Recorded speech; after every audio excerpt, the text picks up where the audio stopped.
Salut les gens, j'espère que vous allez bien, que vous passez une belle soirée, parce qu'il faut regarder le soir quand même, c'est même. Aujourd'hui, on va parler de la Llorona, et on va passer directement à la légende pour pas perdre de temps.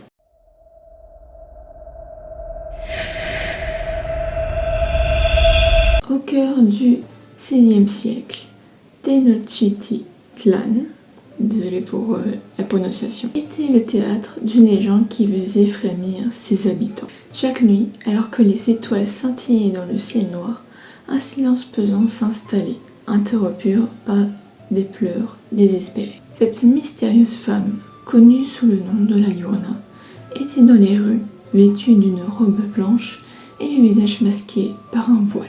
Elle se mouvait lentement, tel une ombre dans le brouillard qui enveloppait la ville. Les habitants, à la fois intrigués et terrifiés, fermaient leurs portes pour échapper à ces lamentations. Pourtant, certains ne pouvaient s'empêcher de l'observer à travers les fissures de leurs volets. Chaque nuit, elle s'arrêtait sur la grande place, le Zocalo, je pense, s'agenouillant pour chercher quelque chose ou quelqu'un. Puis elle continuait vers les rives du lac de Texcoco, disparaissant dans ses eaux sombres. La légende raconte que la Llorona était l'esprit d'une mère rongée par la culpabilité pour la perte de ses enfants. Certains disent qu'elle les avait noyés dans un moment de désespoir. Aujourd'hui encore, son écho résonne dans les murmures du vent et les clapotis nocturnes des eaux, rappelant une douleur éternelle.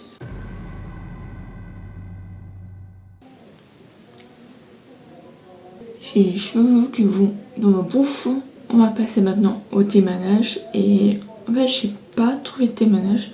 Du coup, j'ai demandé à une IA d'écrire. Donc, je ne sais pas si c'est réel ou pas. Parce que vraiment, j'ai cherché en français, en espagnol, en anglais. Et j'ai pas retrouvé les informations que j'avais trouvées la dernière fois, en fait.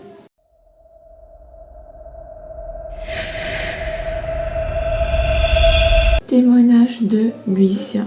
J'ai grandi dans une petite ville du Mexique où les histoires paranormales abondent. L'une d'elles m'a particulièrement marquée, celle de la femme qui pleure. À 15 ans, après le décès de ma grand-mère, je devais passer mes nuits chez mon grand-père pour lui tenir compagnie. Un soir, après avoir joué au football, je suis rentrée tard. En traversant les routes sombres et la rivière, j'ai finalement atteint la maison de mon grand-père. Ah oui, je viens de me rappeler, j'ai fini par trouver en cherchant sur Reddit. Voilà, je viens de me souvenir. Mon husky blanc m'attendait avec impatience. Nous nous sommes installés devant la télévision, mais peu après, il a commencé à s'agiter. Un cri profond et désespéré a résonné dans la maison. Mon chien s'est caché sous le lit, aboyant avec terreur. Chaque fois que je m'approchais de la fenêtre entre nos lits, je me sentais paralysée par cette voix glaçante. Mon grand-père a ri en disant que c'était juste une femme bruyante. Et en fait, je viens de me rappeler que j'avais déjà raconté cette histoire-là. Donc c'est bien une histoire vraie. Faut croire la personne.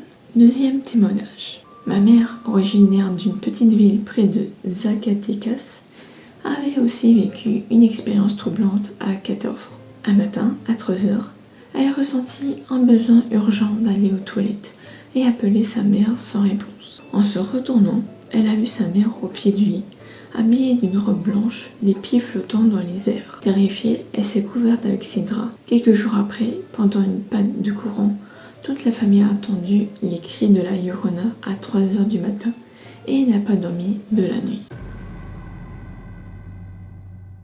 Évidemment, moi la même chose, j'entends des cris pendant la nuit, je ne dors pas quoi. Et je reste sur ma couverture. Parce qu'on sait tous que la couverture c'est un peu notre cachette, mais sans être une. Maintenant on passe aux recherches scientifiques.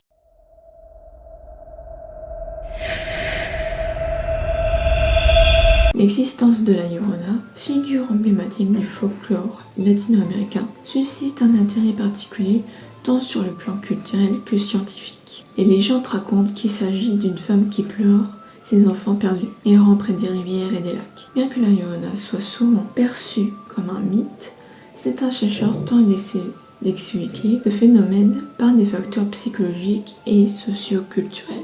D'un point de vue psychologique, la Llorona peut représenter les peurs profondes des parents liées à la perte d'un enfant. Cette angoisse universelle trouve écho dans de nombreuses cultures, où les histoires de fantômes ou de figures tragiques servent à transmettre des leçons morales ou des avertissements. De plus, dans des sociétés où la maternité est valorisée, la Llorona peut symboliser la culpabilité et le chagrin lié à l'échec parental. Sur le plan sociologique, cette légende pourrait également refléter des réalités historiques et sociales, telles que la violence domestique ou les inégalités de genre.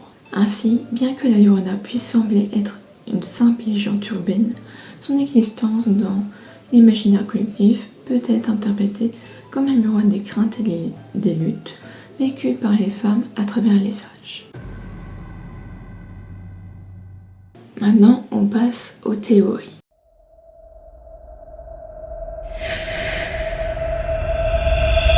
La légende de la Llorona, figure emblématique du folklore latino-américain, est entourée de plusieurs théories qui tentent d'expliquer son origine et son sens. L'une des théories les plus populaires évoque l'histoire d'une femme en deuil, souvent décrite comme une mère qui a perdu ses enfants, soit par noyade, soit par accident. Cette tragédie aurait conduit à sa transformation en esprit errant, condamné à pleurer éternellement.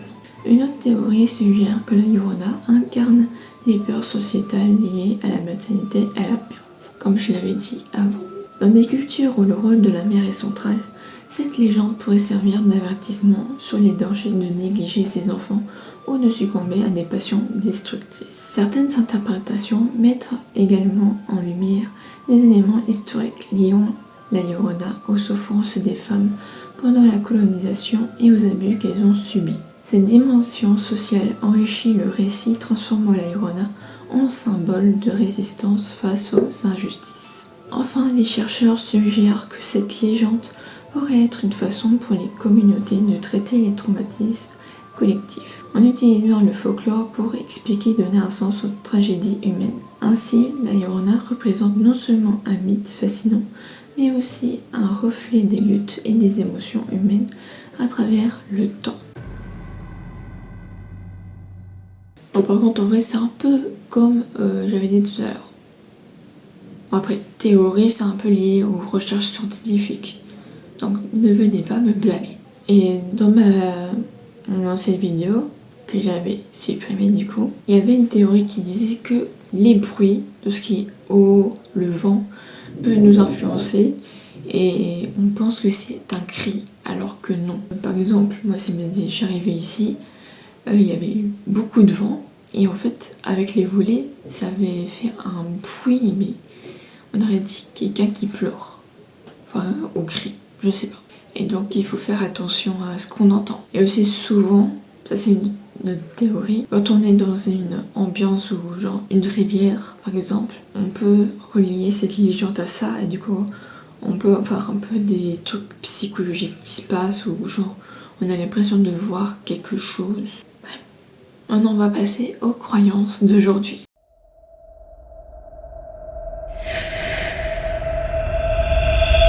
Oui, de nombreuses personnes croient encore aujourd'hui à la Llorona, et sa légende continue d'avoir une forte résonance dans les cultures latino-américaines. Dans des pays comme le Mexique, le Guatemala et d'autres régions d'Amérique latine, la Llorona est bien plus qu'un simple récit folklorique. C'est compliqué ce mot. Folklorique. Elle est ancrée dans la tradition orale et suscite des émotions profondes. Pour beaucoup, la Llorona représente une figure mythique qui incarne les peurs et les préoccupations liées à tout ce que j'ai dit avant. Des générations de parents racontent cette histoire à leurs enfants comme un avertissement pour les tenir éloignés des rivières et des lacs, soulignant ainsi l'importance de la sécurité.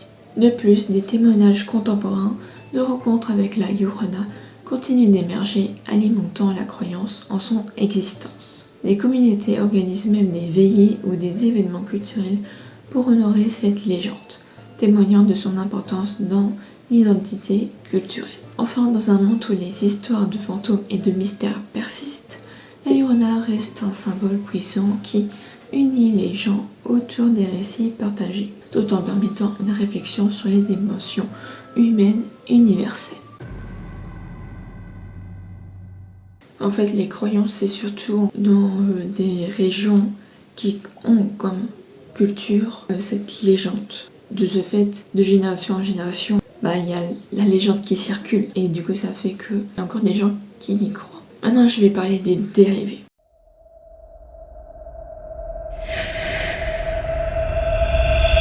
Après les dérivés, j'ai pris tout ce qui est le plus récent. Parce que, bon, parler de films des années 1900 que quasiment personne connaît, ça vous êtes sûr, vous pouvez voir sur Netflix. Alors il y a le film La Malédiction de la Dame Blanche, The Curse of La Llorona, réalisé par Michael Chaves en 2019. Il y a aussi The Legend of La Llorona, réalisé par Patricia Harris Selley en 2022. Puis vous l'avez sûrement vu, mais La Llorona, elle fait pas vraiment son apparition. C'est sa chanson, la chanson qui parle d'elle, qui est dans Coco. Si vous avez vu Coco, vous devez vous en rappeler. Après, c'est vrai que c'est quand même une chanson très connue. Puis dans la série Grimm, dirigée par Holly Dale, la saison 2, épisode 9, La Llorona, en 2012. From Dusk Till Dawn, dirigé par Diego Gutiérrez, saison 3, épisode 7, La Llorona, de 2016. Puis Riverdale, saison 6, épisode 2, Ghost Stories, 2021, réalisé par Gabriel Correa. Riverdale, j'ai abandonné quand Cheryl est là, pète un câble dans sa sorcellerie là. Et je me souviens quand même avoir vu cet épisode là. C'est peut-être avant, je ne sais pas. L'amante éplorée de la série Sleepy Hollow en 2014-2015. Et puis pour finir, la Dame Blanche de la série Supernatural en 2005. Bon voilà, ici ça fait 21 minutes que je filme, à mon avis ça va être beaucoup plus court que ça. J'espère que la vidéo vous aura plu. Si vous avez des idées de légendes que vous avez entendu parler et vous voudrez avoir des infos dessus, parce que peut-être que vous connaissez des légendes que quasiment personne connaît. Mais bon, si personne connaît, ça va être compliqué pour moi de chercher les informations, mais pourquoi pas. N'hésitez pas à vous abonner, à liker la vidéo, activer la cloche, ça me fera un grand plaisir. Et je vous dis à bientôt pour une prochaine vidéo. Ciao!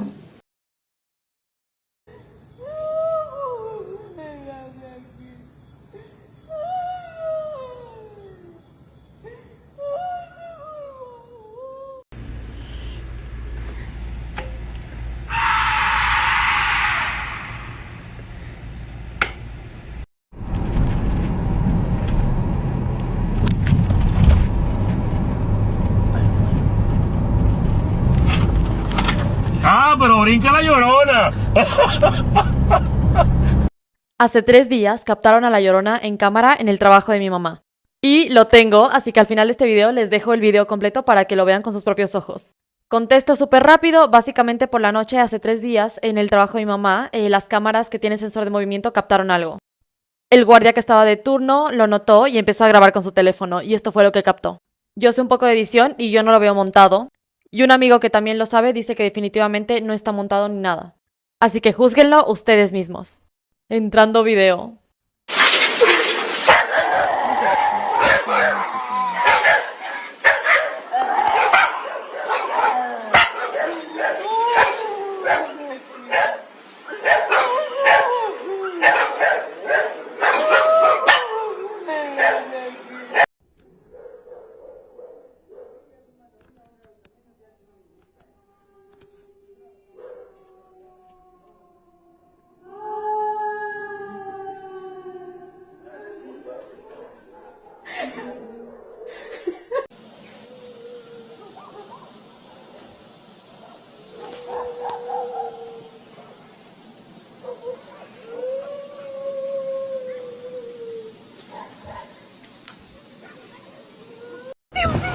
¿Qué es eso?